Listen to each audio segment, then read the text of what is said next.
பொதுவா இந்து முன்னணி அப்படின்னு சொன்னா ஒரு மத வெறியை தூண்டுகிற ஒரு அமைப்பாக மக்கள் மத்தியில் ஒரு தோற்றம் ஏற்படுத்தப்பட்டிருக்குது. இந்து முன்னணி எதற்காக ஆரம்பிக்கப்பட்டது? என்ன சாதிச்சிருக்குது? எதை நோக்கி பயணம்?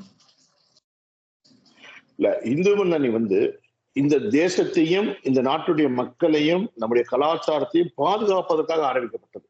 குறிப்பா தமிழகத்தில நாத்திக பிரச்சாரம் கடுமையா இருந்த காலங்கள்ல 80களுக்கு முன்னால எங்க பார்த்தாலும் சுகத்துல நாத்திகத்தை தான் பேசிட்டு இருந்தான். நாத்திகம் கடவுளை இழிவுபடுத்தி நம்முடைய ராமாயணத்தை கொச்சைப்படுத்தி சோர்வாசகம் பட்டிமன்றங்கள்லாம் நடத்திட்டு இந்து மதத்தை மாத்திரம் இழிவுபடுத்தினாங்க நாத்திக பேர்ல.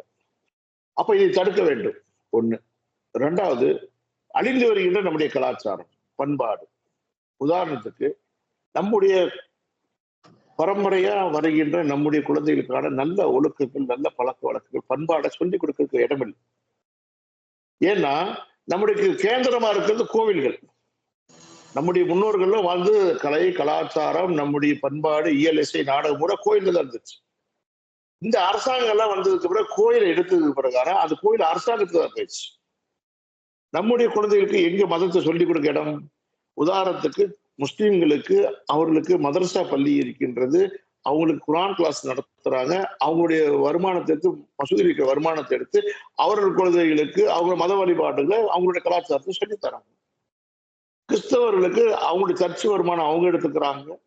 அதுல இருக்கிற வருமானத்தை பயன்படுத்தி அந்த குழந்தைகளுக்கு பைபிள் கிளாஸ் நடத்துறாங்க. நம்முடைய கோவிலை அரசாங்கம், நம்முடைய கோவிலை மட்டும் அரசாங்கம் எடுத்து அங்க யாரும் போக முடியாது. அங்கே போனா என்ன சொல்றாங்க? உண்டியில காசை கொடுத்தவர் வேறு கிடையாது. நம்முடைய குழந்தைகளுக்கு எங்க பண்பாடு வரும், எங்க கலாச்சாரம் வரும், நீதி போதனை எங்க இருக்குது?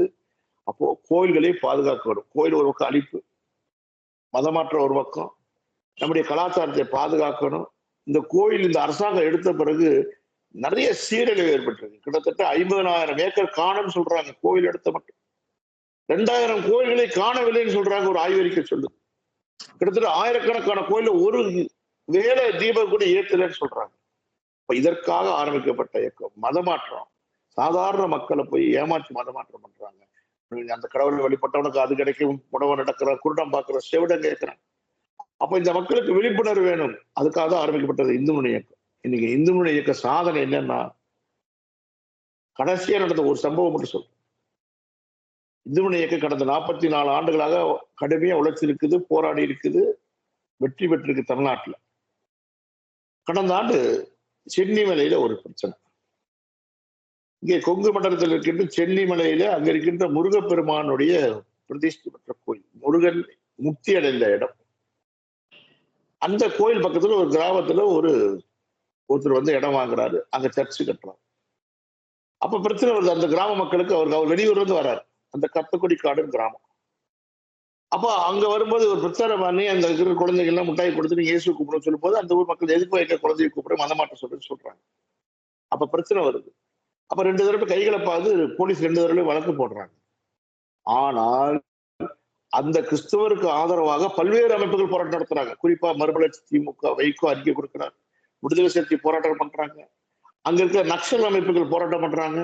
இதுக்கு ஒரு படி போய் கிறிஸ்துவ முன்னணி என்கின்ற அமைப்பு அந்த சென்னிமலை அடிவாரத்துல ஒரு கூட்டம் போட்டு, நீங்கள் எங்களுக்கு இடைஞ்சல் செஞ்சீங்கன்னா, மதமாற்றத்துக்கு இடைஞ்சல் பண்ணீங்கன்னா இந்த மலையை, சென்னிமலையை கல்வாரி மலையாக, இயேசு மலையாக நாங்க மாற்றுவோம்னு சொல்றோம். எவ்வளவு தைரியம்! கிட்டத்தட்ட பல்லாயிரக்கணக்கான ஆண்டுகளா இருக்கின்ற அந்த சென்னிமலை முருகன் கோயிலை ஒரு கிறிஸ்துவ மலையா மாற்றுவேன்னு ஒரு பாதிரியார் சொல்றாங்க. அப்போ இந்து முன்னணி தான் தகவல் இந்து முன்னணி மாநில தலைவர் தலைமையில் ஒரு போராட்டம் நடத்தினாங்க.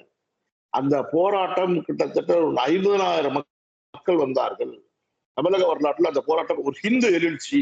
அதற்கு பிறகு அவர்கள் கைது செய்தார்கள். அந்த சம்பந்தப்பட்ட அந்த ஜபக்கூடத்து மேல, சட்டவிரோத ஜபக்கூடத்து மேல நடவடிக்கை எடுத்தாங்க. இப்போ எங்கேயாவது பிரச்சனைன்னு சொன்னா இந்து முன்னணி தான் வரணும். இந்து முன்னணி வந்ததுக்கு அப்புறம் அந்த 2 பாதிரியார் கைது செய்யப்பட்டார்கள். அப்போ இந்து முன்னணி சாதனை என்ன? இந்துக்களுக்கு எங்கேயாவது பிரச்சனை முதல் குரலாக இந்து முன்னணி குரலா இருக்கும். ஒரு இந்து கடவுள் வழிபடுவதற்கு பிரச்சனை என்று சொன்னாலும் இந்து முன்னணி தான் வரணும். அப்போ இந்து முன்னணி தமிழகத்தில் இன்னைக்கு சாதனை செஞ்சிருக்கா. இந்த சாதனை தான் மிகப்பெரிய சமீபத்திய சாதனை சொல்ல முடியும். பல 100 சாதனை சொல்ல முடியும். அது இந்த சாதனை மிகப்பெரிய சாதனை. உங்களுடைய நேரத்தை ஒதுக்கி நேயர்களிடையே தங்களது கருத்துக்களையும் சமகால அரசியல் மற்றும் மதம் சார்ந்த பிரச்சனைகள் குறித்தும் விளக்கியமைக்கு நன்றி திரு ஜெயகிஷோர் குமார்.